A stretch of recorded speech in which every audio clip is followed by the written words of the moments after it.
Welcome to CR international online classes. How are you? कैसे हैं आप सब? आई होप आप सभी अपने घर पर सुरक्षित होंगे। Today we are start to going chapter simple equation. Simple equation क्या होती है?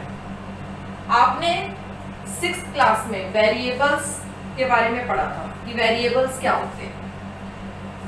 कोई भी इंग्लिश के अल्फाबेट्स जब हम उनको मैथ्स में यूज करते हैं तो उन्हें हम वेरिएबल्स बोलते हैं। फॉर एग्जाम्पल एक्स है, ए है, वाई है या कोई भी अल्फाबेट है, जब हम उसे मैथ्स में यूज करते हैं तो इनको हम क्या बोलते हैं? इनको हम अल्फाबेट्स नहीं बोलते, इनको हम बोलते हैं वेरिएबल्स। ये होते हैं वेरिएबल्स। अब कोई भी अलजेब्रिक एक्सप्रेशन है, अलजेब्रिक एक्सप्रेशन क्या हो गया? जिसके अंदर नंबर्स तो है ही हैं, नंबर्स के साथ साथ वेरिएबल्स भी आ रहे हैं। अब फॉर एग्जांपल जैसे हमने एक एक्सप्रेशन ले लिया 2x + 5, इसमें हमारा नंबर यूज हुआ 2, 5, हमारा प्लस का सिंबल यूज हुआ। इसके साथ साथ हमने वेरिएबल का भी यूज किया इसके अंदर, ये x वेरिएबल यूज हुआ। अब कोई भी अलजेब्रिक एक्सप्रेशन चाहे वो इस फॉर्म में है या फिर कोई और फॉर्म में है, फॉर एग्जाम्पल इस टाइप से फॉर्म में है, तो इस टाइप के अलजेब्रिक एक्सप्रेशन को हम क्या बोलेंगे? या फिर कोई भी अलजेब्रिक एक्सप्रेशन या वो इस फॉर्म में है तो इस टाइप के अलजेब्रिक एक्सप्रेशन को हम क्या बोलेंगे? तो कोई भी ऐसा अलजेब्रिक एक्सप्रेशन जिसमें वेरिएबल भी हैं, नंबर्स भी हैं, बेसिक ऑपरेशंस भी हैं और उसके साथ साथ इक्वल का साइन भी है हमारा, तो उस अलजेब्रिक एक्सप्रेशन को हम क्या बोलते हैं? इक्वेशन बोलते हैं। इसको हम बोलेंगे इक्वेशन। अब इसको हम इक्वेशन क्यों बोलते हैं? इक्वेशन वर्ड अपने नाम को खुद ही क्लैरिफाई कर रहा है। इक्वेशन वर्ड में जो आगे आ रहा है इक्वा, इक्वा मींस इक्वल का साइन। तो इक्वेशन के लिए कौन सी दो चीजें कंपल्सरी होनी चाहिए? सबसे पहली चीज तो उसमें इक्वल का साइन होना चाहिए, फर्स्टली। सेकेंडली उसमें वेरिएबल्स होने चाहिए, नंबर्स भी होने चाहिए बेसिक ऑपरेशंस के साथ साथ, तो वो हमारी क्या कहलाएगी? इक्वेशन कहलाएगी। अब ऊपर जो दी हुई है, ऊपर जो अलजेब्रिक एक्सप्रेशन दिया हुआ है, क्या वो एक इक्वेशन है? नहीं, ये इक्वेशन नहीं है क्योंकि इसमें इक्वल का साइन नहीं आ रहा, तो ये इक्वेशन नहीं है, ये हमारी इक्वेशन है। इसमें वेरिएबल यूज हुआ x। अब ये इक्वेशन के जो लेफ्ट साइड में, मतलब इस इक्वेशन में इक्वल के जो लेफ्ट साइड में ये जो टर्म है 2x + 3, इसको हम बोलते हैं इक्वेशन की लेफ्ट हैंड साइड और शॉर्टकट में इसको लिखते हैं LHS। L means left, H means hand, S means side, तो इसको शॉर्टकट में बोलेंगे LHS। लेफ्ट हैंड साइड है ये हमारी इक्वल के लेफ्ट वाली। अब इक्वल के जो राइट में आ रहा है नंबर, ये जो भी टर्म्स आ रही है वो हमारी क्या कहलाएंगी? राइट हैंड साइड कहलाएगी, तो उसको हम शॉर्टकट में बोलेंगे RHS, राइट हैंड साइड। तो ये इक्वेशन की लेफ्ट हैंड साइड और ये इक्वेशन की right hand side. Left hand side के अंदर 2x + 3 आ रहा है और राइट हैंड साइड में 9 आ रहा है। तो ये तो था हमारा इक्वेशन क्या होता है। तो इक्वेशन के लिए आपने ध्यान रखना है कि उसके अंदर क्या होना चाहिए?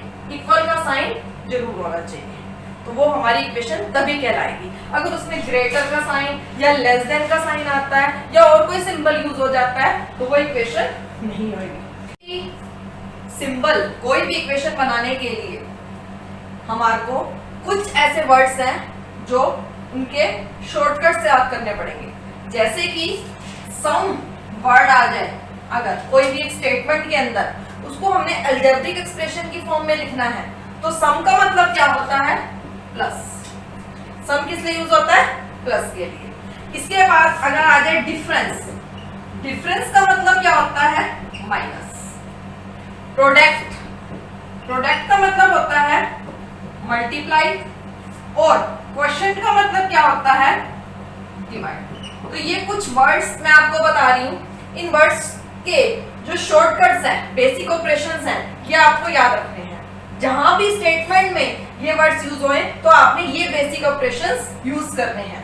फॉर एग्जांपल अगर सम यूज होता है तो प्लस यूज करना है, वहां पर डिफरेंस वर्ड आ रहा है तो माइनस, प्रोडक्ट आ रहा है तो मल्टीप्लाई और क्वोशिएंट आ रहा है तो डिवाइड। उसके बाद अगर आ रहा है मोर देन, तो मोर देन के लिए भी आप प्लस का सिंबल यूज करेंगे मोर देन के लिए। नेक्स्ट है लेस देन, लेस देन के लिए यूज होगा माइनस का सिंबल, माइनस का सिंबल यूज होता है लेस देन के लिए, और मोर देन के लिए होता है प्लस का सिंबल। उसके बाद और भी कई वर्ड्स हैं, फॉर एग्जांपल जैसे इज आ जाए, अगर कोई भी एक स्टेटमेंट दी हुई है और उस स्टेटमेंट को हमने अलजेब्रिक एक्सप्रेशन की फॉर्म में कन्वर्ट करना है, तो इसका मतलब क्या होगा, उसके अंदर इक्वल का साइन, इसका मतलब होता है इक्वल का साइन। और उसके बाद अगर आ जाए जैसे डिपॉजिट वर्ड आ जाए तो प्लस होता है, विड्रॉल वर्ड आ जाए तो माइनस होता है। तो इस टाइप से और भी कुछ वर्ड्स हैं, जैसे जैसे हमारे स्टेटमेंट के अंदर आएंगे तो हम उनके बारे में, उनके बेसिक ऑपरेशंस आपको बताएंगे, ठीक है। इसके बाद अब मैं आपको बता रही हूं कि कोई भी स्टेटमेंट गिवन आ रही है, उस स्टेटमेंट को हम अलजेब्रिक एक्सप्रेशन की फॉर्म में कैसे कन्वर्ट करते हैं, इसको हम एग्जांपल से देखते हैं। फॉर एग्जांपल हमारे पास दिया हुआ है 3 मोर देन x, ये हमारी कोई भी स्टेटमेंट दी हुई है, इसको हमने अलजेब्रिक एक्सप्रेशन की फॉर्म में कन्वर्ट करना है। तो हम कैसे करेंगे, अब मोर देन वर्ड आ गया तो मोर देन के लिए कौन सा बेसिक ऑपरेशन यूज होता है आपको पता है, मोर देन के लिए हम कौन सा यूज करते हैं, प्लस का साइन, तो यहाँ पर हम प्लस कर लेंगे। लेकिन अगर आपके स्टेटमेंट के अंदर देन वर्ड आ रहा है तो आपने क्या करना है, जो पीछे वाली टर्म है उसको पहले लिखना है और जो पहले वाली टर्म है उसको बाद में लिखना है। वैसे तो आप इसको सिंपली ऐसे भी लिख सकते हैं 3 + x, लेकिन अब अगर हम रूल के अकॉर्डिंग चलते हैं, बिल्कुल एग्जैक्टली रूल के अकॉर्डिंग चलते हैं, तो उसमें अगर देन वर्ड आ जाता है तो हम x को पहले लिखेंगे और 3 को बाद में लिखेंगे, जबकि दोनों का मतलब बिल्कुल सेम है, दोनों बिल्कुल सेम है, 3 + x भी ठीक है और x + 3 भी ठीक है। और अगर इसके प्लेस पर होता 3 लेस देन x, तो यहां पर हमारी स्टेटमेंट चेंज हो गई, यहां पर लेस देन आ गया, अब यहां पर देन वर्ड आ रहा है, तो आपने क्या करना है, x को पहले लिखना है और 3 को बाद में लिखना है, तो x - 3 आ गया इसका आंसर। लेकिन अगर इसमें हम मोर देन की तरह 3 - x लिखते हैं, क्या ये राइट होगा, नो, ये राइट नहीं है, ये रॉन्ग होगा। तो आपने हमेशा ध्यान रखना है, मोर देन और लेस देन का कोई भी सम आ जाए, अगर उसमें देन वर्ड आ रहा है तो देन के बाद वाली टर्म पहले लिखनी है और पहले वाली टर्म बाद में लिखनी है, तो ये आपका एग्जैक्टली रूल के अकॉर्डिंग होगा। तो कोई भी स्टेटमेंट को हम अलजेब्रिक एक्सप्रेशन में कन्वर्ट कर सकते हैं, जैसे सम ऑफ लिखा हुआ है, सम of a and b is 6, ये एक स्टेटमेंट दी हुई है, इस स्टेटमेंट को हमने इक्वेशन की फॉर्म में या फिर अलजेब्रिक एक्सप्रेशन की फॉर्म में कन्वर्ट करना है, तो हम इसको वर्ड टू वर्ड करेंगे। सबसे पहले आ रहा है सम of a and b, a और b का सम, मतलब कि उन दोनों का जोड़, उनका सम करना है, a + b। उसके बाद आ गया इज वर्ड, मैंने आपको बताया था कि इज का मतलब क्या होता है, इक्वल का साइन, तो इज का मतलब हम यहाँ पर इक्वल लगा देंगे और उसके बाद 6, तो ये हमारा अलजेब्रिक एक्सप्रेशन बन गया, ये इक्वेशन बन गई a + b = 6। तो कोई भी अलजेब्रिक एक्सप्रेशन को हम बना सकते हैं इस टेबल की हेल्प से। तो ये टेबल आपको बेटा लर्न करनी है अच्छे से, ध्यान से देख लीजिए इस टेबल को, आप नोट भी कर सकते हैं आप इसको अपनी नोटबुक के अंदर, और इसके बाद और भी जैसे जैसे वर्ड्स आएंगे तो उनका मीनिंग मैं आपको या उनके बेसिक ऑपरेशंस में आपको साइड बाय साइड बताती रहूंगी। उसके बाद आ गया हमारा जैसे डिफरेंस ऑफ 5 and x, ये आ गया। अब इस स्टेटमेंट को हमने अलजेब्रिक एक्सप्रेशन में लिखना है, तो डिफरेंस का मीनिंग होता है माइनस, तो 5 और x को हमने क्या करना है, आपस में सबट्रैक्ट करना है, माइनस करना है। तो इसमें हमारा कोई देन वर्ड यूज नहीं हुआ, अगर देन वर्ड यूज होता तो हम पीछे वाला आगे लिखते और आगे वाला पीछे लिखते, तो इसमें हमने सिंपल लिखना है 5 - में x। इसी तरह प्रोडक्ट आ जाए तो हमने मल्टीप्लाई का साइन यूज करना है, क्वोशिएंट आ जाए तो डिवाइड का साइन यूज करना है। अब मल्टीप्लाई के अंदर आपको एक चीज ध्यान रखनी है। फॉर एग्जांपल जैसे आ गया प्रोडक्ट ऑफ, आ गया हमारा प्रोडक्ट ऑफ 2 and x, ये आ गया 2 और x का प्रोडक्ट, तो हमने इनका प्रोडक्ट कर दिया 2 मल्टीप्लाई x, क्योंकि प्रोडक्ट का मतलब होता है मल्टीप्लाई, 2 मल्टीप्लाई x।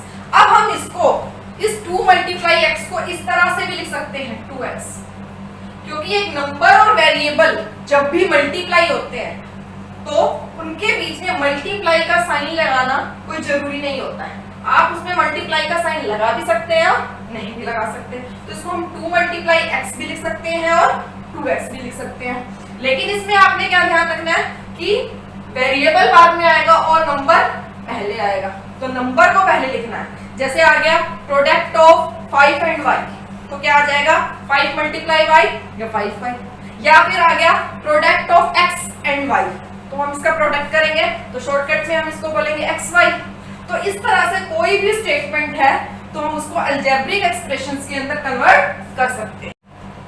इसके बाद अगर कोई भी एक इक्वेशन दी हुई है, फॉर एग्जांपल एक इक्वेशन दी हुई है जैसे x + 5 = 7, ये एक इक्वेशन दी हुई है x + 5 = 7, यहाँ पर इक्वल के साइन के लेफ्ट में है x + 5 और इक्वल के राइट हैंड साइड में है 7। अब कोई भी इक्वेशन के अंदर जैसे वेरिएबल दिया हुआ है x, अब इसकी वैल्यू दी हुई है, कुछ भी दी हुई है, जैसे दी हुई है 2 दी हुई है। अब हमें चेक करना है क्या ये जो वेरिएबल की वैल्यू है x = 2 इस इक्वेशन को सेटिस्फाई कर रही है या नहीं कर रही, ये चेक करना है। तो हम क्या करेंगे, सबसे पहले इस वेरिएबल की वैल्यू जो गिवन है उसको हम पुट करेंगे लेफ्ट हैंड साइड में। सबसे पहले हम लेफ्ट हैंड साइड लेते हैं, इसको हम शॉर्टकट में बोलते हैं LHS। अब इक्वल के लेफ्ट में जो भी टर्म्स है इसको हम बोलते हैं लेफ्ट हैंड साइड। x + 5 इसकी लेफ्ट हैंड साइड है। अब इसमें x की वैल्यू दी हुई है 2, तो हम x के प्लेस पर यहाँ पुट कर देंगे 2 और प्लस एज इट इज और 5 भी एज इट इज। तो 2 + 5 कितना होता है, 7 होता है ना। तो ये हमारी आ गई लेफ्ट हैंड साइड। अब हम इसकी राइट हैंड साइड देखते हैं। राइट हैंड साइड कितनी है इसकी, ये हमारी कितनी है 7 है। तो क्या हमारी left hand side right hand side के इक्वल आ रही है, सेम आ रही है बिल्कुल। तो हमारी लेफ्ट हैंड साइड जो है वो राइट हैंड साइड के इक्वल आ रही है, यानी कि इस वैल्यू ने इस इक्वेशन को सेटिस्फाई कर दिया। अब अगर इसके प्लेस पर अगर x की वैल्यू होती मान लीजिए 3 होती, तो क्या ये इस इक्वेशन को सेटिस्फाई करता या नहीं करता। तो हम क्या करते हैं, इसको चेक करते हैं। सबसे पहले दोबारा से हम इस इक्वेशन को इसी इक्वेशन को लेंगे, x + 5 = 7 इक्वेशन है, इसमें लेंगे left hand side. Left hand side है हमारी x + 5। अब इसमें वेरिएबल की वैल्यू पुट करेंगे, x के प्लेस पर 3 पुट करेंगे, तो हम यहाँ पर 3 पुट कर दिया, प्लस एज इट इज और 5 भी एज इट इज। तो 3 + 5 कितना आ गया, 8 आ गया। और राइट हैंड साइड हमारी कितनी है, 7 है। राइट हैंड साइड की वैल्यू कितनी है, 7। तो क्या left hand side right hand side की इक्वल आ रही है, नहीं आ रही। तो हम लिखेंगे left hand side not equal to right hand side. Left hand side right hand side के इक्वल नहीं आ रही है, क्योंकि यहाँ पर आ रहा है 8, यहाँ आ रहा है 7, दोनों इक्वल नहीं है।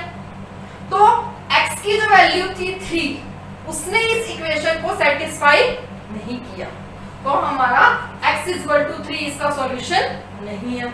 इसी तरह से अगर कोई भी इक्वेशन आपको गिवन होती है और उस इक्वेशन के अंदर आपको वेरिएबल की वैल्यू दी हुई है और चेक करना है कि क्या वो उसका सॉल्यूशन है या नहीं है, तो आपने क्या करना है, सिंपली सबसे पहले लेफ्ट हैंड साइड लेनी है, उसकी अंदर वेरिएबल की वैल्यू पुट करनी है आपको, और वैल्यू पुट करने के बाद उसको सिंप्लीफाई करना है और फिर चेक करना है क्या left hand side right hand side की इक्वल आ रही है या नहीं आ रही।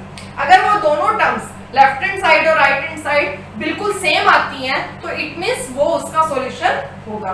तो मैं आपको कुछ इक्वेशंस अगर दूं तो आप उनको क्या कर सकते हो, फेयर में कर सकते हो। तो नोट कीजिए प्लीज।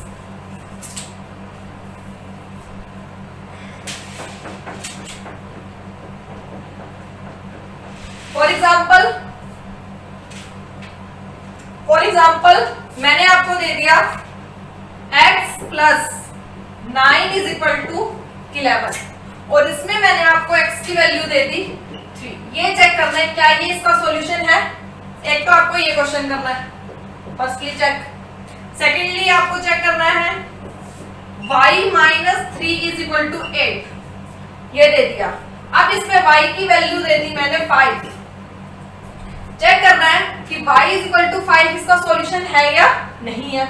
तो इसको मैं आपको करके बताती हूँ। जैसे y की वैल्यू दी हुई है 5, अब हम इसमें लेफ्ट हैंड साइड लेंगे। सबसे पहले लेफ्ट हैंड साइड है हमारी y माइनस में 3 और y की वैल्यू दी हुई है 5, तो हम y की वैल्यू यहाँ पर पुट करेंगे 5 माइनस 3, तो 5 माइनस 3 कितना आ गया 2।